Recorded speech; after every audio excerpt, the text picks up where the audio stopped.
ოლიგარქის პარტია ერთ საათში თბილისის მერობის კანდიდატად მესამედ წარადგენს კახა კალაძეს. იმ შიდა დაპირისპირების, თანაგუნდელების დაპატიმრებების, გარჩევებისა და მილიონობით ერთმანეთის ჯიბეებში ძიების შემდეგ, რაც სანდო წყაროზე დაყრდნობით ივანიშვილის წრეში ახლა მიმდინარეობს, იყო ვარაუდი, რომ კალაძის კანდიდატობა საფრთხე ემუქრებოდა. ეს ღიადაც გაცხადდა, თუმცა როგორც ჩანს, არალეგიტიმურ ხელისუფლებაში მერის პოზიციაზე ისევ კალაძის წარდგენა მიიჩნიეს პრაგმატულად და თან გარკვეული შეთანხმება შედგა. მით უმეტეს, რომ მერობა კალაძეს თავადაც უნდოდა. ის თბილისის მერია 2017 წლიდან. ჩართვას წარდგენიდან ჩვენ პირდაპირ ეთერში შემოგთავაზებთ მისი დაწყებისთანავე, ანუ ერთ საათში.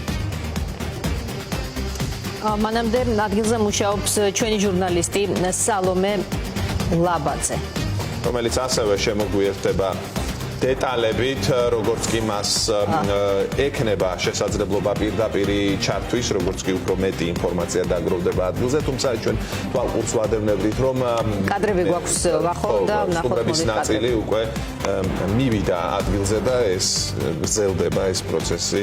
ახლაც ხედავთ მთაწმინდის პარკის შესასრულს, სწორედ იქ გაიმართება დღევანდელი პრეზენტაცია, წარდგენა დედაქალაქის მერობაზე მესამედ უკვე კახა კალაძის.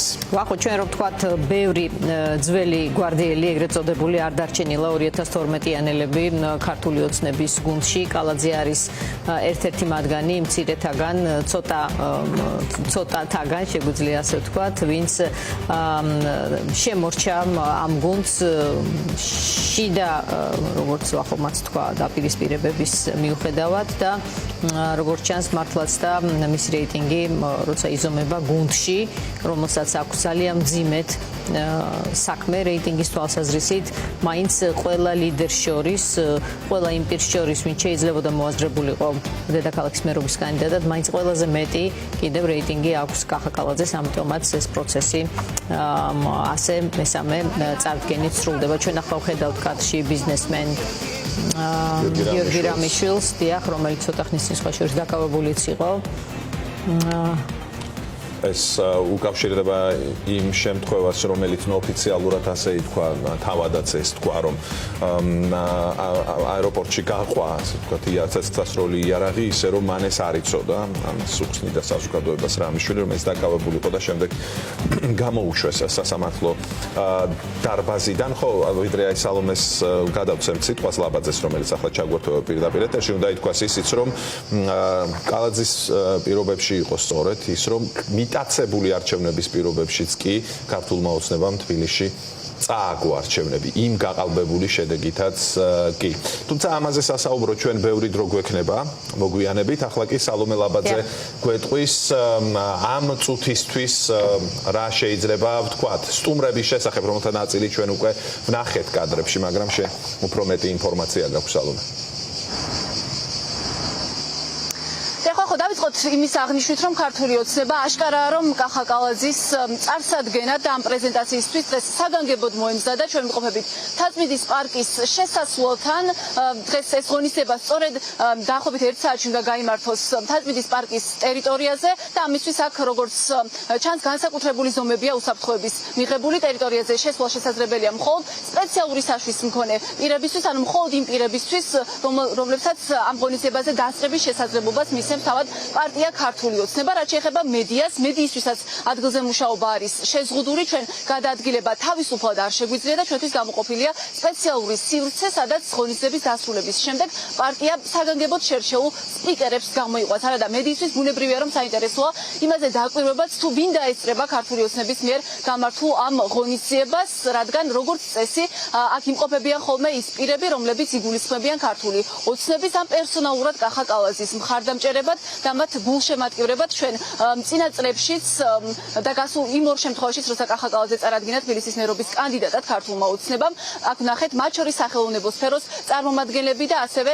პირები, რომლებიც ცნობილი არიან სხვადასხვა სპორტული მიღწევით, თუმცა ახლა საინტერესოა ამ პირებს შორის რა ნაწილი შერჩა მხარდამჭერად ქართულ ოცნებას. იმდენად ერთგულ მხარდამჭერად, რომ ისინი არ მოერიდონ მათ შორის არც კახა კალაძის მერობის კანდიდატად წარდგენის ამ ღონისძიებაზე აღმოჩენასაც ამ დროისთვის როგორც მაყურებელმა უკვე კადრშიც ნახა, ადგილზე გამოჩნდა მაგალითად მომღერალი ზუკა ხუციშვილი, ასევე ჩვენ ნახეთ ბიზნესმენი გიორგი რამიშვილი, რომელიც ზარალას სახელითაა ცნობილი და რომელსაც რამდენიმე კვირის წინ დაუკავშირდა მნიშვნელოვანი სკანდალი, როცა ის ქართული ოცნების მიერ გავრცელებული ინფორმაციის შესაბამისი სამსახურების მიერ გავრცელებული ინფორმაციის შესაბამისად გააჩერეს თბილისის აეროპორტში და მას ასევე აიძულეს და როგორც გაირკვა ის გადაადგილდებოდა იარაღით და ეს მოგვიანებით აღიარა კიდეც ბიზნესმენმა განცხადებაში. ჩვენ ასევე ვნახეთ რომ ადგილზე მოვიდა ხათუნა ხოფერიაც, რომელიც ცნობილია ქართული ოცნების მხარდაჭერით, მათ შორის ის განსაკუთრებით აქტიურობს ხოლმე სოციალურ ქსელში, ახლა მას შეკითხვები დავუსვით კორუფციასთან დაკავშირებით, რომელსაც ყველაზე ხშირად ახსენებენ ხოლმე მაშინ როცა საუბარია კახა კალაძეზე, თუმცა პასუხად მივიღეთ ის რაც მოსაოდნელიც იყო ხათუნა ხოფერიაც და ალბათ ყველა ის სტუმარიც, რომელიც აქ არის შეკრებილი, ფიქრობს ყოველ შემთხვევაში საჯაროდ ამბობს იმას, რომ ქართული ოცნების ეგრეთ წოდებული მთავრობა და მათ შორის კახა კალაძის ხელმძღვანელობითაც თბილისის მერია ეფექტურად მუშაობს და შესაბამისად კალაძე იმსახურებს იმას, რომ ის მესამე ვადითაც აირჩიონ თბილისის მერად. გარდა იმისა, ვინ დაესწრება ამ ღონისძიებას, გარეშე პირებს შორის საინტერესოა იმის გარკვევაც პარტიის წარმომადგენლებს შორის ვინ აღმოჩნდება ამ ღონისძიების მონაწილე, რადგან მანამდე გავრცელებული ინფორმაციით კახა კალაძეს მხარს არც პარტიის ყველა წარმომადგენელი არ უჭერდა და სავარაუდოდ სწორედ ამით აიხსნება ისიც, რომ დაახლოებით ერთი კვირით გადაიწია პრეზენტაციამ, რომელიც ახლა 1 საათში უნდა დაიწყოს მთაწმინდის პარკში, როცა კახა კალაძე უნდა წარადგინონ უკვე მესამე ვადით თბილისის მერობის კანდიდატად. მათ შორის ვრცელდებოდა ინფორმაცია იმის შესახებ, რომ კახა კალაძის კანდიდატურის მოწინააღმდეგე პარტიაში იყო მამუკა მდინარაძე და ამდენად საინტერესოა იმაზე დაკვირვებაც პარტიის წარმომადგენლებს შორისაც ვინ იქნება დღეს ამ ღონისძიების მონაწილე. თუმცა ვიდრე ამაზე ჩვენ მეტს გავიგებთ, მას შემდეგ რაც მოგვეცემა ადგილზე მუშაობის შესაძლებლობა, მანამდე შეგვიძლია მოვისმინოთ იმ პირების შეფასებები, რომლებთან გასაუბრების შესაძლებლობაც ამ დროისთვის მოგვეცა. ხელისუფლების ბრალი არ არის ხალხი რო შიმშიო კორუფციასთან დაკავშირებით იცით როგორ არის ძალიან აქტიურად მუშაობს ხელისუფლება ძალიან ბევრი ქმედითი ნაბიჯი გადაიდგა და მე ვარ კმაყოფილი იმით რასაც აკეთებს ხელისუფლება. ჩემო კარგო თქვენ ესე ფიქრობთ რომ 5 კაცის დაჭერით იფხრება კომისიისა კორუფცია. ეს ხანგრძლივი პროცესია, საძიებო პროცესია. ყველაფერი კარგად იქნება არ ინერვიულად.